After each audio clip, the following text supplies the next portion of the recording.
This podcast is sponsored by A. Miller George Funeral Home, where each life is celebrated, and their sister company, Cremation London and Middlesex, both family-owned and operated. By Hyde Park Care Pharmacy. Experience the difference an independent pharmacy can make for you and your loved ones.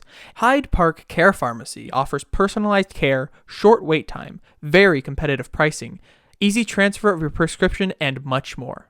And by Molly Maid. During these times of COVID-19, it has never been more important to keep your family safe. With the Healthy Home Cleaning System, Molly Maid London is here to help. Make your home a healthy haven. Call Molly Maid London today.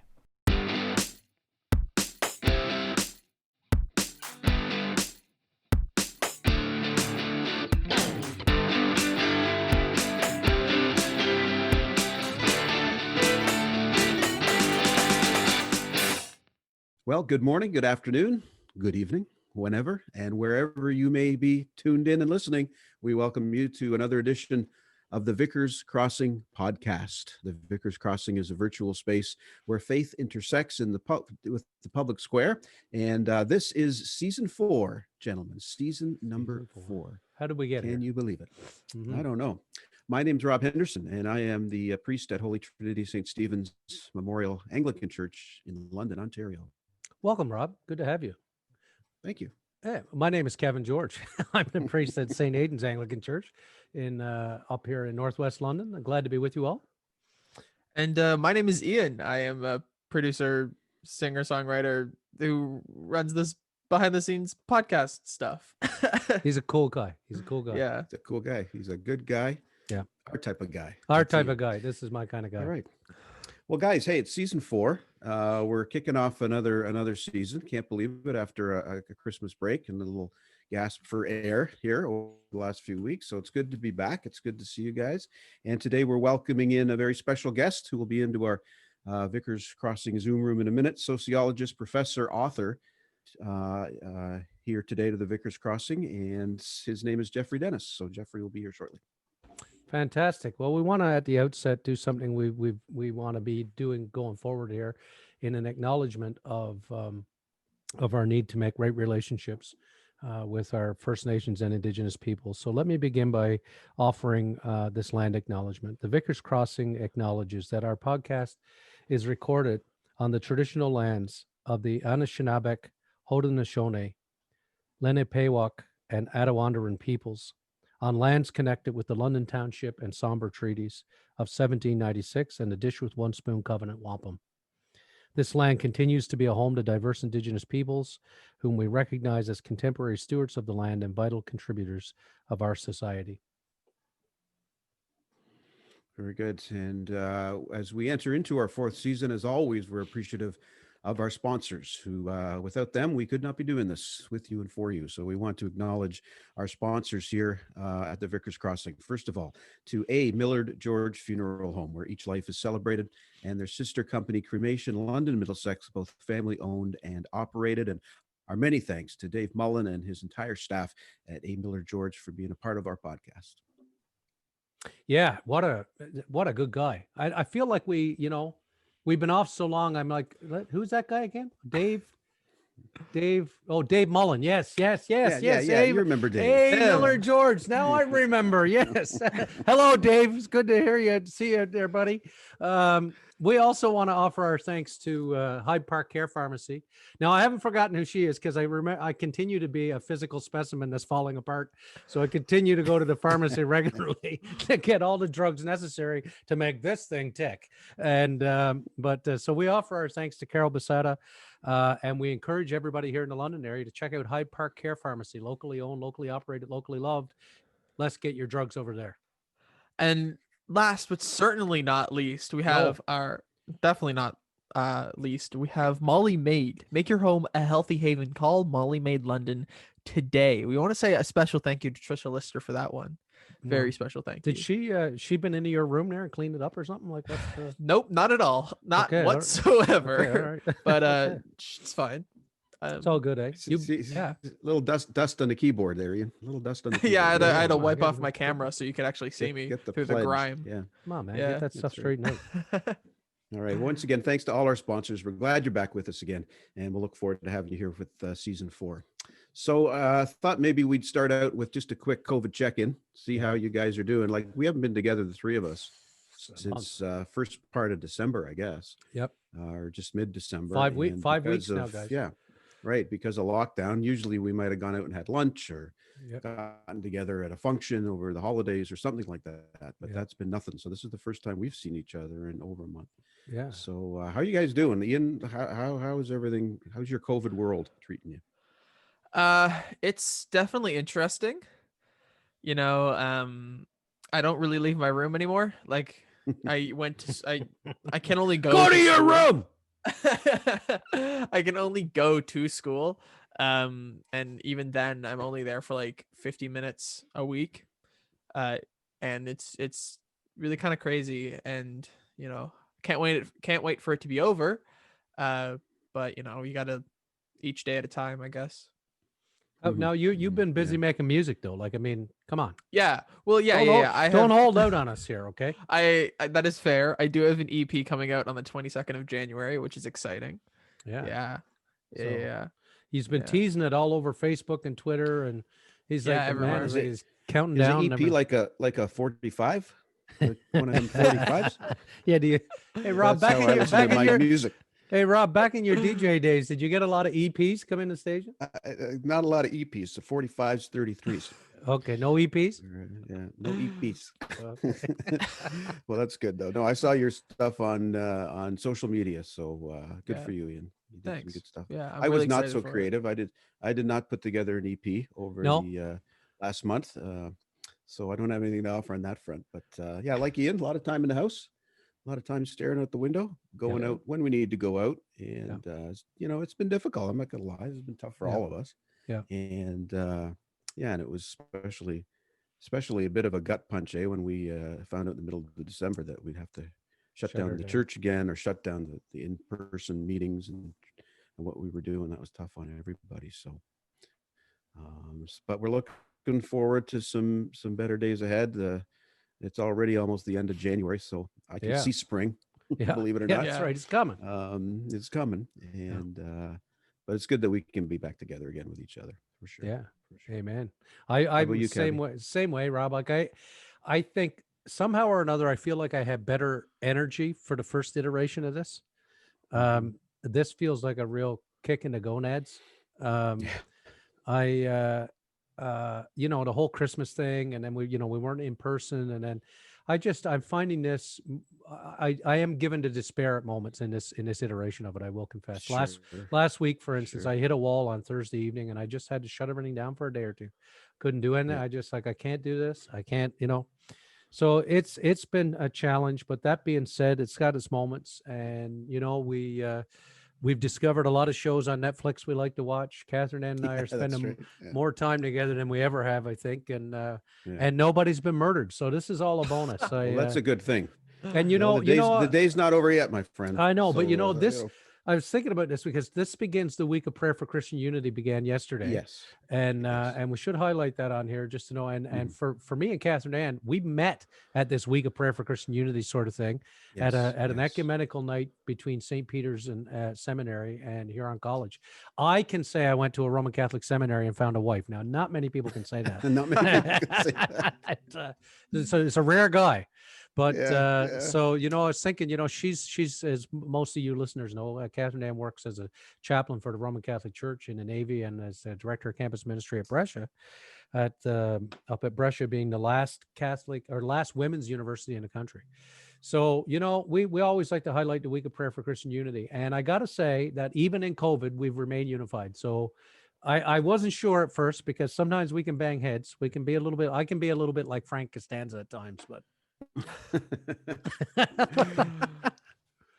Well, on behalf of Ian and myself and all of our Vicars Crossing podcast family, happy anniversary to both of you. Oh yeah. 'Cause I Well, know it's a that'll special, be that'll be special time. Yeah. that'll be coming up, but it's Yeah. it's this year. It's like, oh wow, Yep. that week of prayer thing is pretty cool. Yeah, that's good. No, that's a good thing to mark, and it's important to us. All right, guys, we got a new little game we want to play. Are you Come on. willing? Are you able? I'm always Let's do willing it. for games. I'm all about Let's the do games. it. Yeah. Yeah, so we used to play Sickness or Suds, so we're gonna put that in the shelf for a while. Okay. And I wanted to try a little something different. Ladies and gentlemen, we'd like to welcome you to season 4 and a new game which we like to call. It's not a lie if you believe it. All right, it's It's not a it's lie. not a lie If you believe it. believe it. Okay. So here's how the game's played, guys, and we're going to take turns doing this over the course of season 4. Okay. Okay. I'm going to start today. I'm going to Okay. say something about myself because I'm thinking, people need to know a little bit more about Rob and Kevin and Ian. So I'm going to say something about myself, and it very well may be the truth, Right. very well may be a complete and utter lie. Not if you believe it.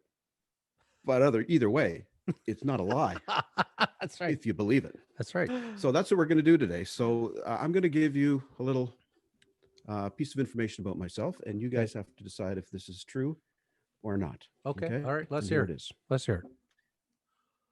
I once played a round of golf with Neil Armstrong. Huh. What do you think, Ian? I played a round of golf with Neil Armstrong. Like, I mean, there could be a lot of people named Neil Armstrong, is what I'm thinking. Yeah. Ian. I was thinking, what if it was just they happened to be on the same field at the same time? You know? Right. Right. That'd be a course if it was golf, not a field. But Well, if you're playing as golf you can out in tell, the field, if you're playing golf out in the field, you've gone off the fairway. as you Well, can tell, it could have been in Scotland. There's Fair. a lot of golf out in the field in Scotland. That's true. That's true. well, I'm not a professional golfer, so I wouldn't know. Yeah. Huh. I'm gonna go with lie. I'm gonna say he's lying. I don't believe it. I'm gonna say it's true. I have high hopes for Rob. All right. I feel like he got a hole in one that game. He was just cruising. All right. I did play a round of golf with Neil Armstrong. Yes. But Kevin's right, not the Neil Armstrong you're probably thinking of. Dang. Neil Armstrong, you might remember, was a NHL referee That's right. who, Oh. after he left the NHL, became the head golf pro at what is now Huron Oaks Golf and Country Club, just outside of Sarnia, which is Wow. where Mike Weir used to play. Yeah. And when I was a kid, my grandfather got me a summer membership at that club.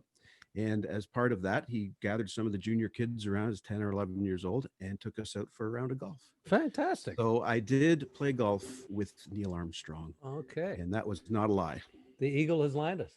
Wow. Eagle has landed. That's good. Maybe a couple of birdies, but maybe an Okay. eagle too. I there you love go. it. That's it. That's our new game. It's not a lie. Oh, I'm ready for you next You week. believe it. So I next am- week we'll I'm hear ready. from Ian. Okay. Oh, Ian. Next- Okay. next Ooh. But time. when my turn comes, I'm ready for you. I am ready Oh, for you. here we guys. go. Okay. Absolutely. Bring it. All Bring right. it. All right. Speaking of bringing it, let's bring in our guest, guys. Jeffrey Denis is here, and he's got some great things to share with us. His book, and we're going to talk about a lot of different issues that are top of mind for so many in the church and outside too. So we want to chat with him. So let's bring Jeffrey in now. Beautiful. Great, and he's here. So let's welcome Jeff Denis into the program and into the Vicars Crossing podcast. Jeff, how are you? I'm pretty good. Thanks for having me. Good, good. Well, we're so glad that you could join us. I know you're in Hamilton right now, the birthplace of my dad. So Okay. a lot of family connections in Hamilton. So I always like to hear folks from Hamilton. And I think too, if I'm not correct, if I'm not mistaken, you're now the second guest on the Vicars Crossing podcast from Hamilton. Because we had what was the young pastor's name we had a little while Oh, ago, yeah. guys? Kevin Makins. Have you come across Kevin Makins? Macon. Yep. Yeah. I don't know if you him. Kevin, but No. Names- Oh. yeah. It's called Eucharist Church, I think. Okay. yeah. Yep. Yeah, Yep. he's with another church. But anyway, so it's good to have you here. How are you making out? How's COVID life in Hamilton? What's going on in Hamilton right now? It's been an interesting year, that's for sure. Mhm. Lockdown's been going on for quite a while here. Classes have all been online at the university. Of course, Mhm. I teach at McMaster, so everything just suddenly went online. I guess it was last March, right towards the end of the semester, and it's stayed online since. So that's been a different experience. Yeah. And Wow. it's Yeah, the I'm sure it was hardest. a time of scrambling for you guys. Yeah. Yeah. Yeah. Yeah, it's been a lot of adjustments. The classes are actually going at this point, I would say, better than I would have expected. but it has required some learning new technologies and adjusting things for the online environment. I think the most difficult thing for us personally is we have a 3-year-old who hasn't been able to see his grandparents or his cousins for months, and it's really difficult for him to understand exactly why, right? And so that's been a challenge. Oh, of course, of course. I was just saying to my wife, we have a grandniece who's going to be 2 in the fall. Yeah. And she hasn't met any of her grandparents or great grandparents, and that's breaking their heart. So, I hear you, man. That's tough. That's tough to have to go through that. Well, look, we're glad we're with you today, and Kevin wants to give more of a formal introduction for our listeners today, and then we'll get into a few questions with you. So, Kevin, should I put on a bow tie for this, or because it's formal, right? It's very formal. I should put on a bow tie. Oh, it's quite formal, yes. Okay, yes, all right. Yes. All right. Well, we are glad to have Dr. Jeffrey Denis with us, an associate professor of sociology at McMaster, as he said, in Hamilton, in the dish with one spoon territory. You'll find Jeff's research investigates the social process that shapes the well-being of historically marginalized communities and the strategies, alliances, policies, and practices that can bring about more just and sustainable societies, which gets us very excited because that's sort of right in the wheelhouse of what we like to talk about on this podcast. Jeff has MA and PhD degrees in sociology from Harvard, and his PhD research involved 18 months of field work, 160 interviews, and a photo voice project with the Anishinaabe, Métis, and white residents of northwestern Ontario in Territory 3, Treaty 3 territory, sorry. And that research formed the basis of his book, which we want to talk about today, Canada at a Crossroads, Boundaries, Bridges, and Laissez-faire Racism in Indigenous Settler Relations. Drawing on group position theory and other critical perspectives, this book, which I've read and I loved, examines the sources of conflict and cooperation between Indigenous and settler communities in a small-town settler colonial context and the promise and pitfalls of commonly proposed solutions to white racism, such as intergroup contact, education, collective action, etc. You'll also find that Jeff's also conducted in-depth interviews with settler Canadians who participated in things like Truth and Reconciliation or the Idle No More events with the goal of understanding the experiences and the conditions that lead people to engagement in solidarity activities with our Indigenous friends. And along with others, he's published a series of papers from that work on the pathways whereby some settlers come to seek reconciliation and how they understand their own roles in that process. Jeff has also collaborated on multiple community-based research projects with Indigenous communities addressing poverty reduction and is currently investigating the conditions that foster long-term Indigenous settler relations, how such alliances develop over time, and the role that those alliances can play in achieving social change. And as you've just heard, he's also a dad and has got a little kid and is going through COVID and is teaching online.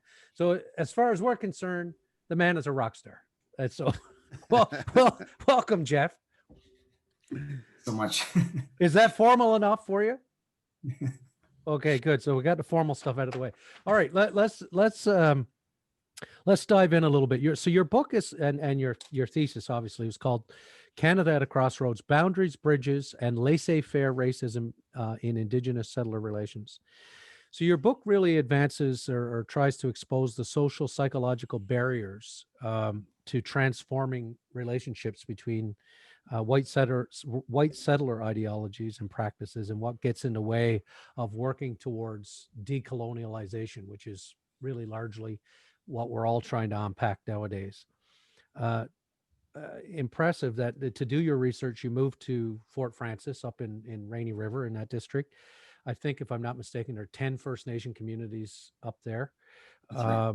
In Treaty 3 territory, and you lived there for nearly 18 months, I guess, and did in-depth research, lots of interviews, lots of getting to know people. I was taken by the thread that runs through your work that group position is an overwhelmingly powerful part of what shapes racism here in Canada. Specifically, you write about laissez-faire racism, and I'm wondering if you can talk to our listeners a little bit about group position and what that is, because it's not the sort of speak that you necessarily call your mom and talk about and she'd understand. And so we would sort of unpack that a little bit. And also the term laissez-faire racism. It's the first time I sort of read that expression. And when I read what you wrote about it, it's like, this is bang on. So I just wonder if we can unpack that a little bit for those who listen. Sure. Yeah. So group position theory was first developed by a sociologist named Herbert Bloomer in the 1950s to explain anti-Black racism in the American context. But I think it is very much relevant here as well, because what Bloomer said is that racial prejudice is not simply about irrational individual beliefs and feelings. It's not simply due to ignorance or lack of contact with other groups, but rather it stems from a sense of group superiority and a desire to defend one's status and privileges. And those privileges could include material resources like land or jobs or political power, but also more symbolic things like the amount of respect that people receive in society.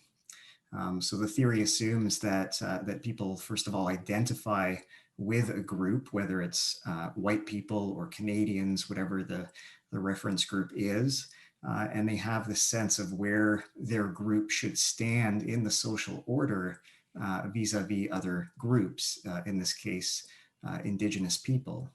So a key part of this sense of group position is that many white settler Canadians, either explicitly or implicitly, have a sense of entitlement to power and resources, and a perception of threat from Indigenous people or other marginalized groups who appear to be challenging the status quo, appearing to be challenging their sense of group position. So under many conditions, racial prejudice may not be really obvious on the surface. If Indigenous people just kind of stay in their quote unquote place and don't rock the boat, they may be accepted. But settlers would be more likely to express racist views or engage in racist behavior when they feel threatened, because as Bloomer says, it's a defensive reaction to this perception of threat. Now, the way laissez-faire racism fits into this is that this is a major racist ideology that seeks to defend and justify existing inequalities, to defend and justify the status quo. And I found that this was the most common racist ideology expressed by people in Fort Frances in Northwestern Ontario. This idea that if Indigenous people are facing various social problems, if they're more likely to be experiencing economic poverty, then that is somehow their own fault. It sort of relies on blaming the victim rather than seeing it as a result of structural or historical factors. And the other part of this is that they also reject concrete policies or actions designed to try to alleviate those inequities. It's this attitude of just kind of let it be, and whatever inequalities currently exist, that must somehow be justified. And that is very convenient, of course, for protecting one's sense of group position, the resources and privileges at hand. So I also observed more overt forms of racism as well. There were many Indigenous people shared stories of racial violence that they had experienced, whether it was in residential school at the hands of police or others. Right. A few white people even admitted to being racist, but those were kind of rare, but much more common was this more subtle sense of group position and this laissez-faire racist ideology. It's interesting to me because I think about, I think we're in a little bit of a sort of a pivotal time in our history. I mean, there seems to be, and COVID has had a part of this in terms of exposing a lot of stuff. And we've now had the veil pulled back, so to speak, on a lot of inequality. and injustice in our communities, whether it's in our healthcare system and in our policing, as you say, and other things. And you mentioned that sort of juxtaposition, sort of between that laissez-faire thing and the fact that you could be sitting at a bar with a guy in Fort Francis who says, I don't mind telling you I'm a racist, right? Yeah. Those folks don't are seem less scary to me in a way, because you sort of know who they are, where they are. But it's Right. Yeah. It's easier to identify. but what concerns me is what we've all internalized and what we've all come up with. And it's sort of, and that's what makes your work so compelling to me, because I think what we're seeing unfold, for instance, in the United States, when anybody gives oxygen to anybody who's got these sort of overt views that the guy will sit at the bar and tell you, we see an extreme example of how people are able to do it, able to sort of event. But on the other hand, the other thing that sort of really is frightening is the complicity, or the lack of a willingness to stand up and say, like, where are all these people who are now sort of opening their eyes and saying, oh, Trump's gone too far. Where have they been? I mean, there's been silence about the racist screeds that have come out of this man. Yeah. And I think that's the part that sort of worries me more, right? Yeah. I think that's a big part of it as well. So there's the different forms of racism, different degrees of complicity, perhaps, but there are the people who are sort of the overt racists who engage in these actions. They're easier to identify, as you say, and in some ways that's at least where the problem is. Yeah. But then there's the problem of all of the sort of passive bystanders, the people who sort of allow that to continue, even if they don't necessarily agree with it, simply by standing by passively and allowing that to continue without taking sort of counter actions. That's a major part of what allows the system to continue, to the inequalities to be reproduced, and so on. I wanted to ask you a bit about, Jeff, about the idea around like solutions, right? Because, I did a book study back in the fall from the book, Robin DiAngelo's book, White Fragility. Okay. And it was, a look at racism and such. And it was a book study that was done in the context of my parish with parishioners in an attempt to learn and understand, especially we white Anglo-Saxon Protestants who are hearing some of this for the first time and went, whoa, like Kevin said, the veil gets lifted, right?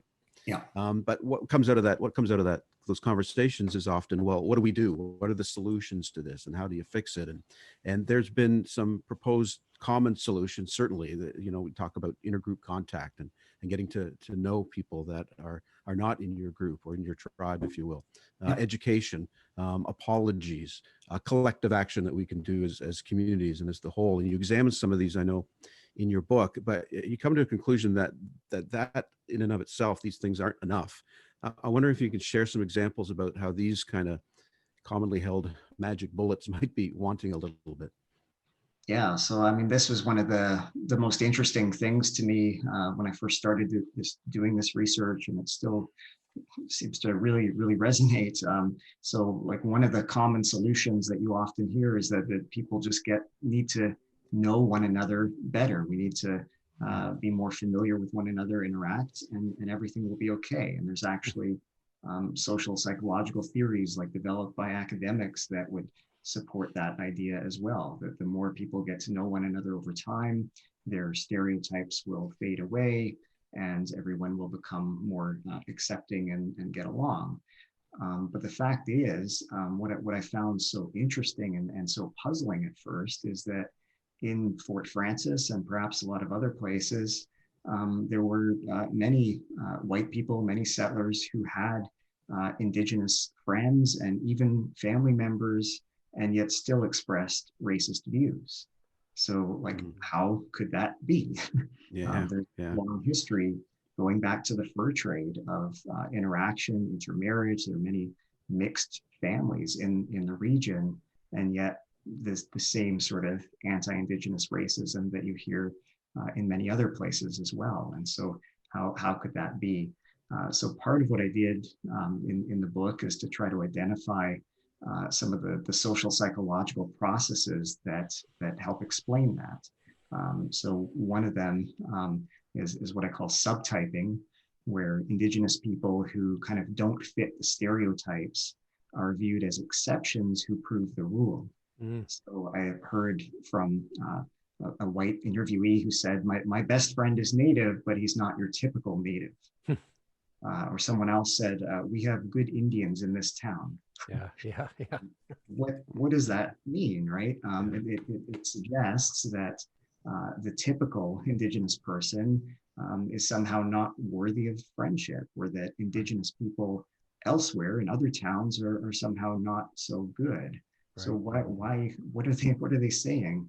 And when I really dug into it, they seem to be suggesting in a lot of cases that it's because the Indigenous people that they know or that they're friends with are people who kind of know their place, kind of fitting into that group position theory. They don't rock the boat. They just work hard and go to work and do follow the rules and according to the Canadian state and this and that. And therefore, they're seen as good Indians.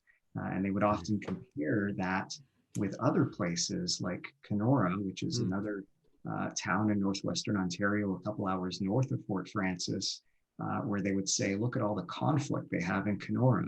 That's where the armed occupation of Anishinaabe Park took place in 1974. Right. And there's been a number of very open conflicts and very overt racism expressed, overt protest by Indigenous people. And the people in Fort Francis would say, well, everybody gets along here. We're all friends. So I guess another thing that I would point to is sometimes settler Canadians would point to Indigenous friends who appeared to share their views. Right. And so in some cases, this may be due to internalized racism as a result of decades of colonialism, residential schooling, and so forth.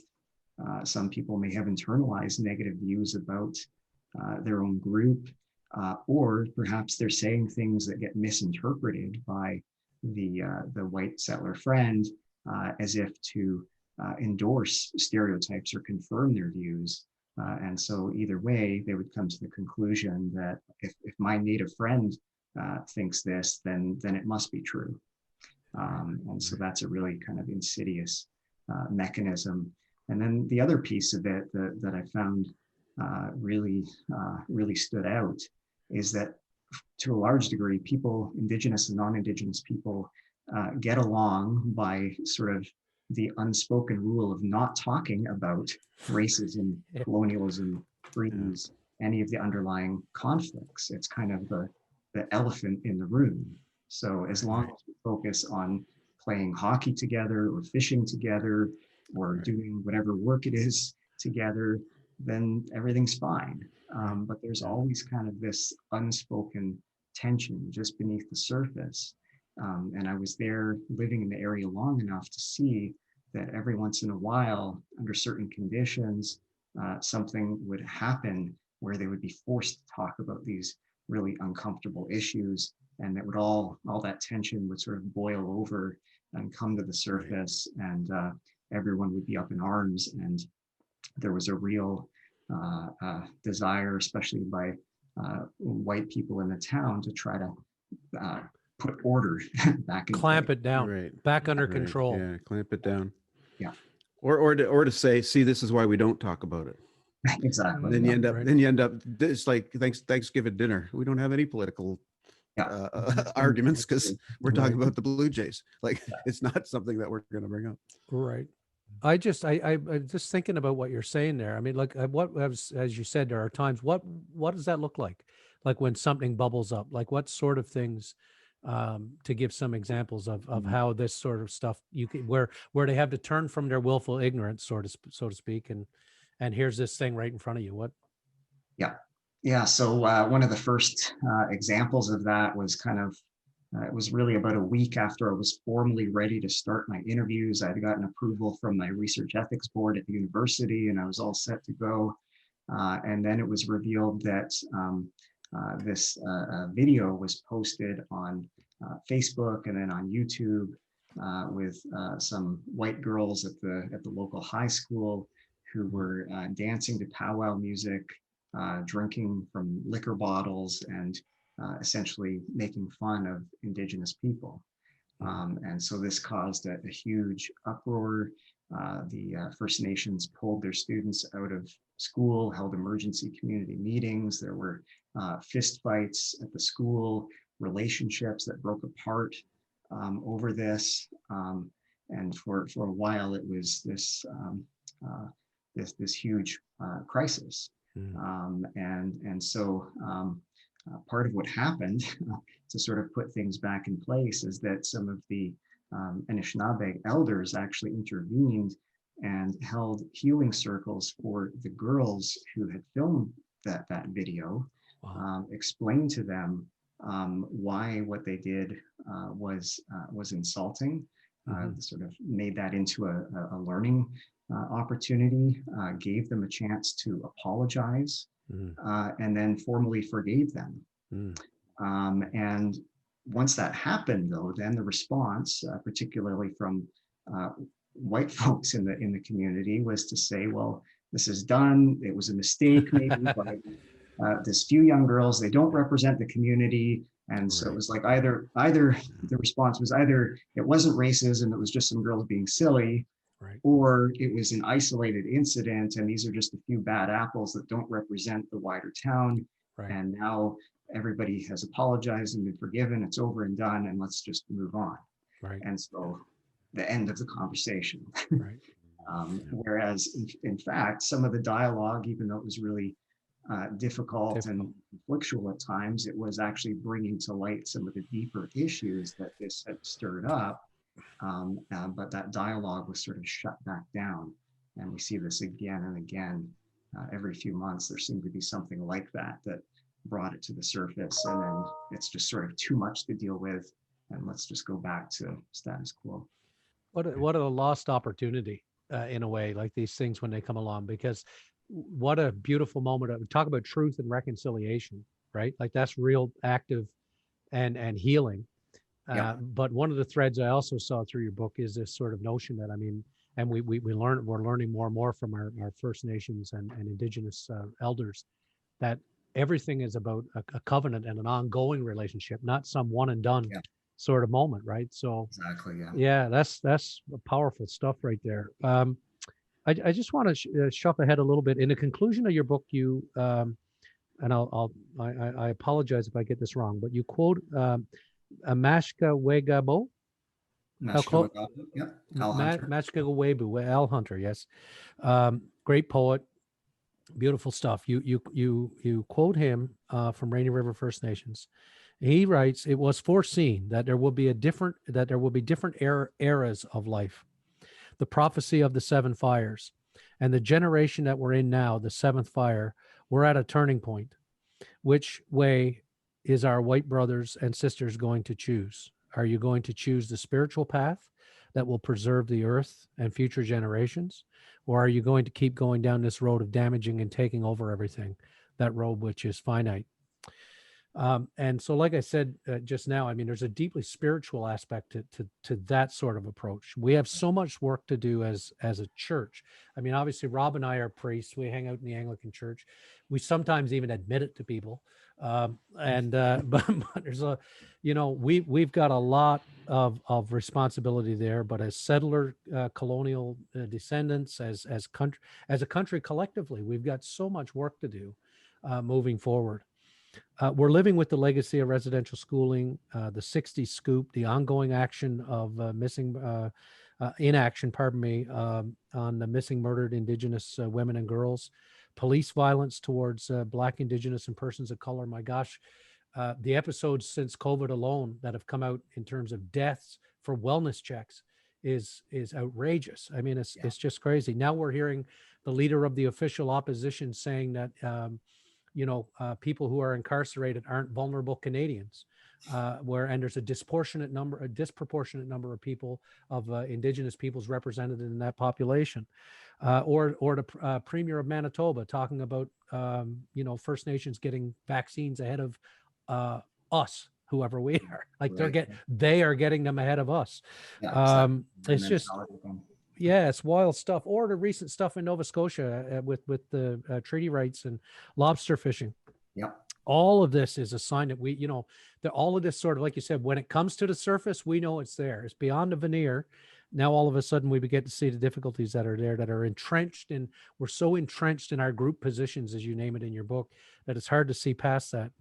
Now, you conclude that that genuine reconciliation will require radically restructuring Canadian society and perpetually fulfilling treaty responsibilities.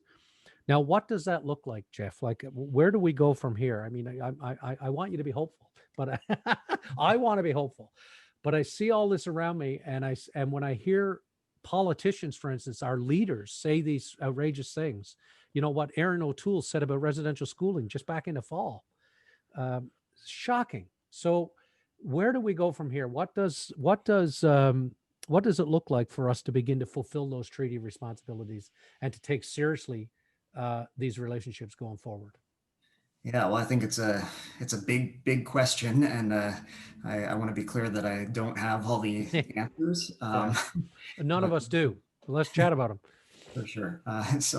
Much of what I've learned about these issues comes from Indigenous people, from conversations with Anishinaabeg and Métis people in Treaty 3, from books and articles by Indigenous scholars, and then trying to kind of think through the implications as best as I can from my position as a settler Canadian who wants to change things.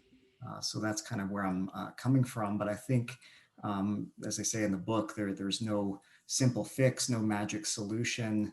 I do think that intergroup contact matters, that is part of a way forward, but that needs to involve meaningful discussions about often uncomfortable topics.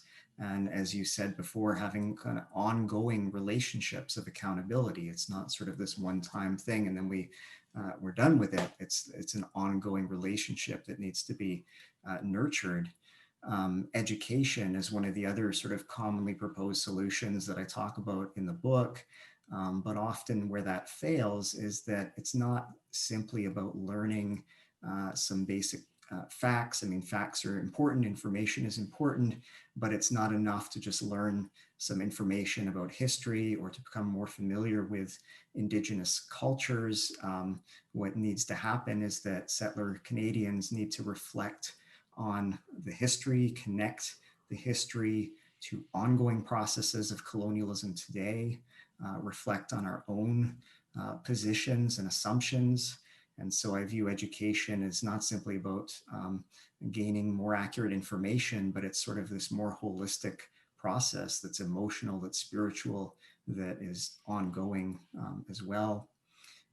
Apologies. I talk about the residential school apology by the federal government back in 2008. But part of the point there is that apologies need to be accompanied by meaningful action. It's not enough to just say, you're sorry, but you also have to show that you mean it through action and relationship building on an ongoing basis. And part of what that means here, I think, is returning large amounts of land and resources to Indigenous nations. We need to address those basic material realities of land and resources. There's no good reason why any First Nation today should not have access to clean drinking water. It's simply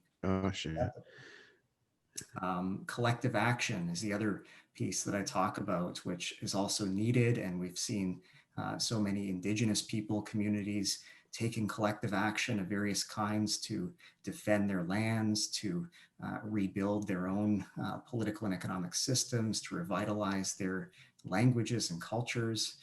But settlers need to not only support Indigenous communities in that process, but also hold our own governments accountable and learn how to respect Indigenous laws and jurisdictions. So what I mean by that is that wherever you are in Canada, you need to learn who the Indigenous peoples of that territory are. Is there a treaty? What does that treaty say about your responsibilities as a settler? And if there isn't a treaty, what does that mean about your presence on that land? And how can we ensure that Indigenous laws are upheld today? It's not simply something in the past, but it's an ongoing reality. So, for example, if decisions are being made that could affect Indigenous people and their lands or their exercise of their rights, do you have free, prior, and informed consent? That's the standard of the UN Declaration on the Rights of Indigenous People. Right. A standard that I think governments and people at all levels should adhere to. And just on a more general kind of inference from the spirit of treaties, if we are here, it means that we have a responsibility to both Indigenous peoples, but also to the land. So how can we care for the land in a good way? It's about finding ways to live more sustainably, to reduce our carbon footprint, to contribute to biodiversity. If we can find ways to do that and to support local Indigenous initiatives that are already doing that, I think that's part of what's needed as well. So there's a range of things we need. We need to follow consent processes. We need to take better care of the land. We need to return land and resources to Indigenous people. And we need to build and nurture relationships, honor the treaties. That requires ongoing discussion. The Haudenosaunee had this notion of the silver covenant chain in their treaties with the British, and this idea that the chain needs to be polished on a regular basis. That is, parties need to come together and discuss what's going well, what's not going well, how can we make adjustments. I think that's a useful model potentially going forward. Am I hopeful? I am ultimately, but I think there are some major challenges. The COVID pandemic, I think, has only highlighted the existing inequities, like how much more difficult is it to follow public health guidelines if you don't have clean running water. Right. Yeah. And the climate emergency, I mean, is dire. So there are some huge challenges. But on the other hand, what does make me hopeful is that there appears to be increasing awareness among settler Canadians, especially in wake of the TRC. There's been public opinion polls showing that Canadians are more aware of residential schools, for example, and want to make things right compared to 10 or 20 years ago. There's much more stated support for such things. And I've seen in my own classes as well at McMaster University, I teach a fourth year seminar on Indigenous peoples and Canada. And the first class, I always give them a pop quiz just to sort of assess baseline knowledge about basic facts, like who are the three Indigenous groups that have Indigenous rights under the Constitution. And when I first gave that quiz about 9 years ago, very few of the students could answer those questions. It was not until later in the course when we gone through the material, but up front, most of them could not answer most of the questions. But the last couple of years, students entering from day one, the vast majority of them got most of the questions right. And so that shows me that that baseline knowledge is improving. And for the first time ever this year, I actually got a comment on the student evaluations at the end of the term that some of the course material was too introductory. They actually wanted more. So I view that as a good and hopeful sign. Wow. Yeah. Now, you conducted in-depth interviews that Kevin mentioned in your very professional introduction. With settler, it was formal. My bad. Formal. My bad. Thank you. Yeah, good thing to clear that up. My apologies. Go ahead. So you conducted in-depth interviews with settler Canadians who participated in the Truth and Reconciliation Commission and the Idle No More events. And just to recap, the goal of these events was to understand the experiences and conditions that led to engagement and solidarity activities with Indigenous peoples. Along with colleagues, you have published a series of papers on the pathways whereby some settlers come to seek reconciliation and how they understand their roles in the process. Can you share with us some of what you've heard and what you've published and just all about that sort of area? Sure, yeah. So those were kind of follow-up projects to the research I did for the book, and that was going beyond Fort Francis, beyond Treaty 3. A couple of PhD students and I interviewed 40 settler Canadians who had participated in the TRC and or Idle No More. They were mainly based in Halifax, Toronto, and Vancouver. Many, but not all, were affiliated with churches who had operated residential schools. A lot of them were people I met at TRC events.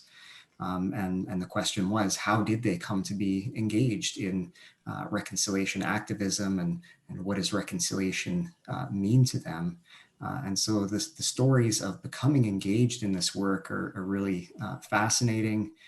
As you could probably guess, there's no single pathway, but we were able to identify a few conditions that were commonly encountered by settlers engaging in such work. So every one of the people we interviewed had experienced at least one of these conditions, and most of them had experienced several of them. And so in part, it's drawing on some of the things we talked about before about contact, meaningful relationships with Indigenous persons. Sometimes it was a romantic partner or a best friend who was Indigenous, but it wasn't just the contact with that person per se, it was the kinds of conversations that they had and the way that that person maybe introduced them to other sources of learning, to books, films, to other people that really expanded their horizons.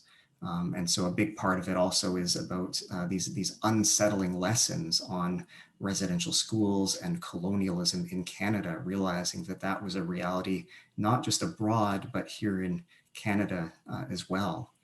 Many of the people we interviewed had been engaged in other forms of social justice activism, like environmentalism, anti-racism, but it was only later that they sort of made the connection with Indigenous rights and sort of decolonial movements in Canada. So one person I interviewed, for example, recalled being really engaged in anti-apartheid activism in South Africa back in the 80s, and driving around with a Black South African who was talking with them about the situation in Canada and said, we really, really appreciate your support for us, but do you realize what's happening in your own backyard? Like, what are you doing with respect to Indigenous people there? Yeah. And that was kind of the big wake-up call for them that led them to engage more directly with Indigenous people in Canada. I suppose one other thing that I'll mention is the influence of role models. And by that, I mean both Indigenous people and fellow settlers, sometimes other settlers who are kind of further along the path, who've been engaged in reconciliation or decolonial activism for many years. These people were sometimes inspiring to other settlers, that inspired them to get involved and to learn more about the issues. So often that social connection to somebody else who is engaged in that particular form of activism and kind of brings them along, inspires them, deepens their understanding, that can play a really pivotal role as well. I guess the other part of it was we asked them, like, what does reconciliation mean to you? How do you see your role in the process? And that's where I guess I'm, again, a little bit cautiously optimistic. I guess on the one hand, many of the settlers that we interviewed who were engaged would very much endorse the TRC report and the calls to action from the TRC. They understood reconciliation to be about building better relationships. It's about healing. It's about learning the real history. It's about closing the gap on socioeconomic and health outcomes. It's about supporting and celebrating Indigenous languages and cultures. So in all of those ways, it was very much in line with the TRC. But from a more sort of critical lens, where we identified a bit of a gap or a challenge that I think goes beyond this particular research, is that there's a bit of a disconnect between what you might call the reconciliation movement and the decolonization movement. Mm.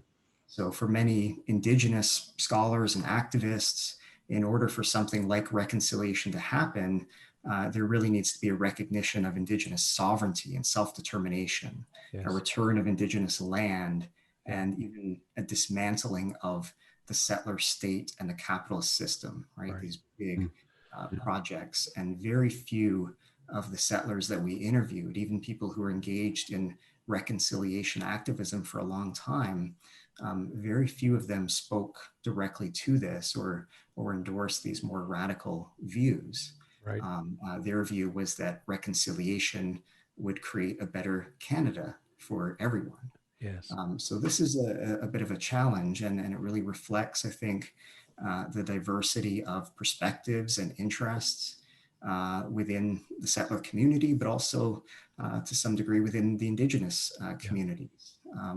And perhaps then some diversity is necessary, right? There can be Yeah. no one size fits all solution. What works in one region might not work in another.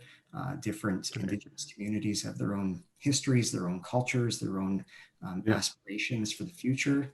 Yes. And it's the same with non-Indigenous people. And so I think the process of reconciliation and decolonization is going to be pretty complex and messy. Yes. Right. Context is so important. We can't overstate it for sure. Just before we let you go, Jeff, one more thing I wanted to ask you about was an experience that you had. We talk about the intersection of faith and the public square on our podcast. That's our main goal, is to be able to do that. You can't have a conversation about racism in Canada and not address white supremacy in the church, for sure, because we are complicit and have participated in colonialism, and we've got a lot to learn, and we want to make space for that learning. And you wrote something about an experience you had about the doctrine of discovery. I just wanted to read a little bit about what you wrote there. You said, my body shivered, not from the crisp spring air, but from the realization that I, as a settler Canadian, am complicit in colonization. This was my first reaction as Al Hunter, published poet and former chief of Rainy River First Nations, explained the doctrine of discovery. That struck me reading that, because I had a similar experience, because the first time I heard about the doctrine of discovery was a big church meeting about 12, 14 years ago. Yep. And I didn't even know what it was, right? Mhm. Like I was at the time in my early 40s, I'm thinking to myself, how did I not know this? Yeah. It was, it just hits you in the gut. So I'm wondering if you could talk a little bit more about that experience for you. Yeah, I mean, that was a bit of a wake up call for me. Similar experience probably happened around a similar time, about 12 years ago, was when I was interviewing him, and that had that realization. And it was one of, I think, a few sort of key moments in doing that research where I had this experience that something really important is happening here, that that's like really shifting the way that I'm thinking. And that's why I described, like, I actually was like physically shaking in response to these ideas and this information that I was processing for the first time. Like, why didn't I know about this? And that just like sort of flipped my thinking all around. So, Right. yeah. Sorry, so being with Al Hunter in that space that you were in, can you maybe just help our listeners understand what the doctrine of discovery is, kind of in a nutshell? We don't have time to go into the whole thing, but Sure. like, Yeah. because like both of us had that experience, and can you kind of parse it out for us a little bit? So it's a bit complex, but it's basically a set of 15th century papal decrees, the papal bulls from the Pope, that the first European Christian nation to discover lands that were not inhabited by quote unquote civilized peoples was justified in assuming sovereignty and ownership over those lands. And this was meant in part to prevent conflict between European countries who were seeking colonies. And this was sort of the rule, the law of nations, that whoever discovers these uncivilized territories first, that's their right to assert ownership. But what did they mean by civilized peoples? Well, at that time, they meant people who were not Christian, and particularly those who were not putting their land to productive use, or who were not governing their lands according to reasonable standards as defined by European Christian elites. And so in practice, one form that took, just to give an example, was that, well, if the indigenous people of this territory are willing to trade with us and it's a good deal for us, then okay, we'll do that. But if they won't trade with us on our terms, then they're being unreasonable. They're not meeting the standards of reasonable governance, and therefore we have a right to invade and take what we want anyway.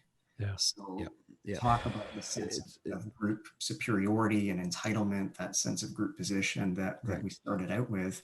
And what's really important about this is that that doctrine of discovery is a core principle informing Canadian law, American law, and other settler colonial legal systems.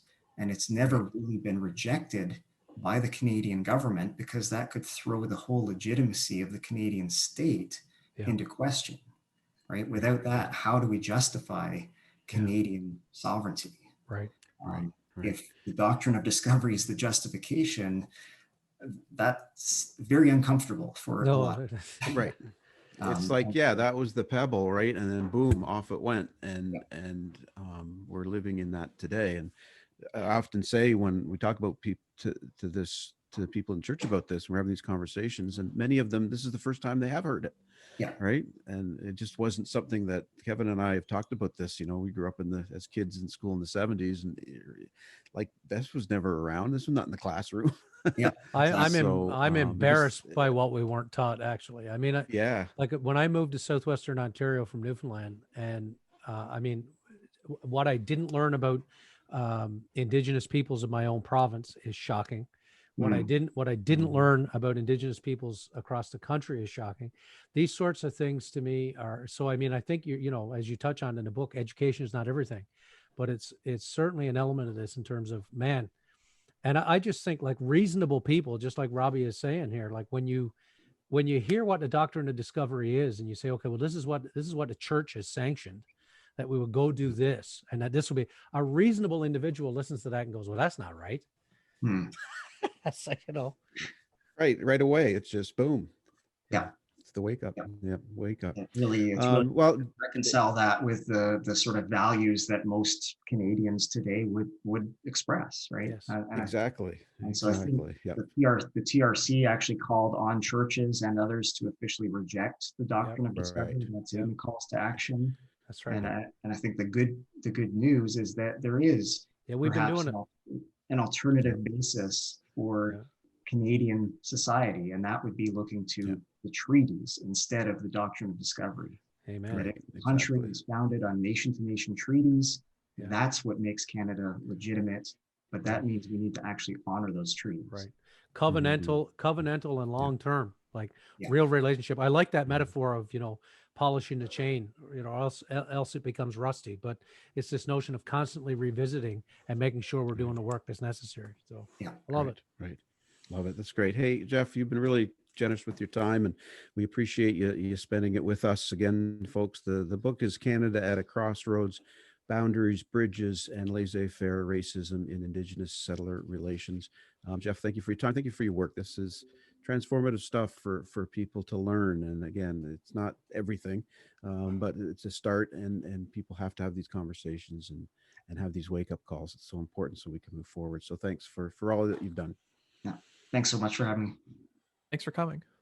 And again, thanks to Jeff. Appreciate his time, and hope folks can take a look at what he's worked on and have more conversations wherever you may be about this. It's so important. Hey, thanks, guys. Good start for season 4. I want to say thanks to our sponsors, A. Miller George Funeral Home, where each life is celebrated, and their sister company, Cremation London, Middlesex, both family owned and operated. Thanks to Hyde Park Care Pharmacy in London, and Carol and the staff up there. We thank you, and to Molly Maid and to Tricia and her staff. Make your home a healthy haven. Call Molly Maid London today. And next week, guys, Matthew Kamig is returning guest. So long that we're having returning guests from season 3 coming into season 4. So we'll look forward to chatting again with Matthew next week. And until we get together again, guys, good to see you. Thanks so much. And Kevin, remember to always look both ways before you cross the street. Thank you for listening. Our hosts are Kevin George and Rob Henderson. Our producer and composer is myself, Ian, with original artwork done by Elizabeth Dodman. If you have any questions or want to know where to find us, tweet us at Vicars Crossing or find us on Facebook at The Vicars Crossing. If you have any other questions about anything heard on this podcast, leave us a comment or look in the description to find out more. Thanks!